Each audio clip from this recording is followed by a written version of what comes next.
Welcome back to another video here at the office park, and today we're going to be talking about something that I've changed recently. I used to run HyperSmooth stabilization on my GoPros when flying pretty much all the time, and as of like mid-September I actually just turned it off. So the last couple of edits and a bunch of the edits coming soon, they're all no stab. I don't know what inspired this change. I think I was just kind of curious what it would look like or how my flying would look with no stabilization on permanently.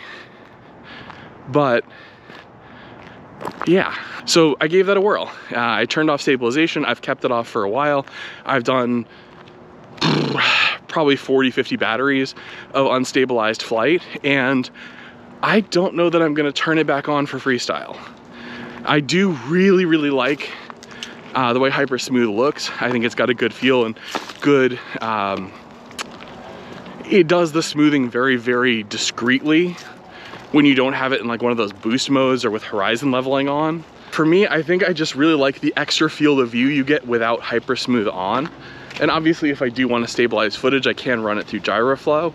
I used to run HyperSmooth pretty much exclusively because my old MacBook Pro really struggled with actually adding stabilization post recording, and so I pretty much didn't want to touch it for the most part.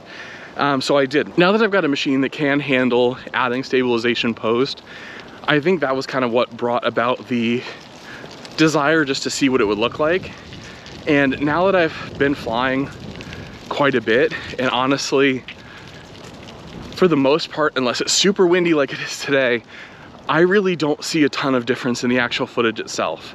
Part of the reason I was originally running a lot of smoothing in the footage is because I wanted just to make sure that even if you weren't an FPV pilot, you were still able to enjoy a video. Because while a pilot would find a whole lot of value in seeing some of those small corrections and those small movements in a flight, a lot of times that can be jarring or just make you feel a little seasick if you aren't experienced and have flown a whole bunch of FPV. I was trying to make it a little easier for people who weren't in the hobby to consume, in addition to not wanting to add a whole bunch of extra time to my already time-consuming workload because my computer was a little slow.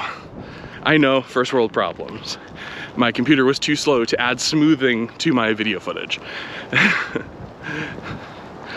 I'm 100% aware it is a first world problems, but it was something that I considered when choosing whether or not to run stabilization. Before I go too much further, I want to make it absolutely clear, I do not think it's a bad idea to run stabilization. I do think there is some value to it.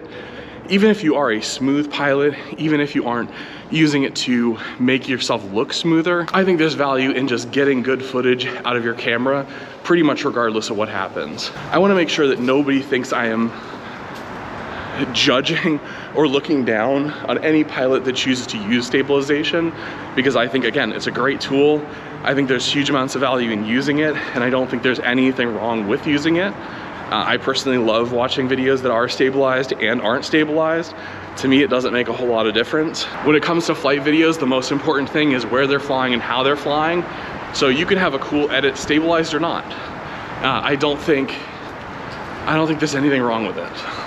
And I think demonizing people who do fly with stabilization on is kind of stupid, to be honest.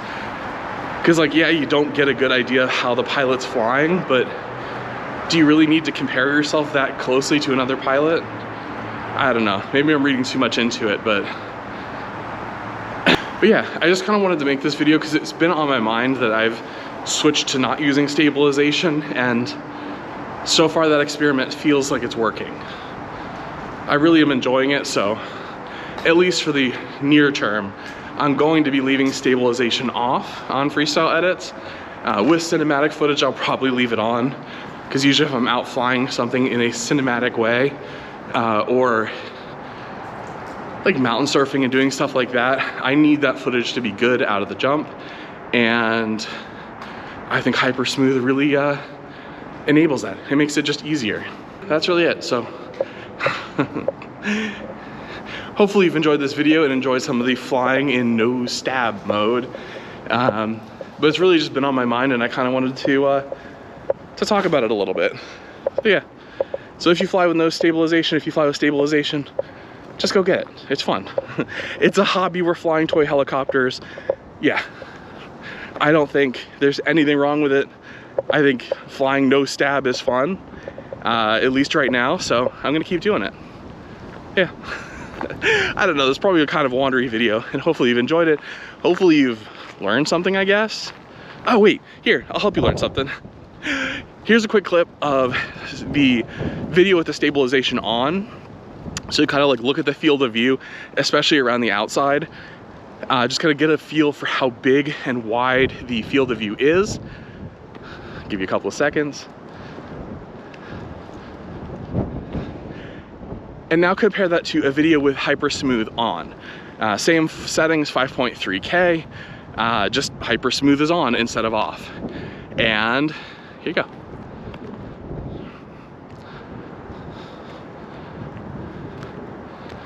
Obviously, since that footage wasn't identical, like it wasn't shot in the identical spot, flying the identical way, it may be a little challenging, but hopefully if you're looking around the edges or just in general, hopefully from that you were able to notice the wideness and kind of the scale of the overall frame without HyperSmooth on. Does it make a difference to you? I don't know. Let me know down in the comments. For me, I do really like that extra field of view, especially in flying in tight environments. Gives that little extra hit of, or feeling of speed, and I do like it. So with all that said, thank you for joining me. As always, down below are affiliate links for all the stuff that I use to make these videos, stuff that I personally use. So if you want to help the channel out, hit the link below. It doesn't cost you anything. As always, subscribe, like the video, and again, leave a comment. Let me know. Stabilization, no stabilization. Have you noticed a difference in the edits? Did you notice it Did you notice it before I made this video? Catch you in the next one. Peace. Bye.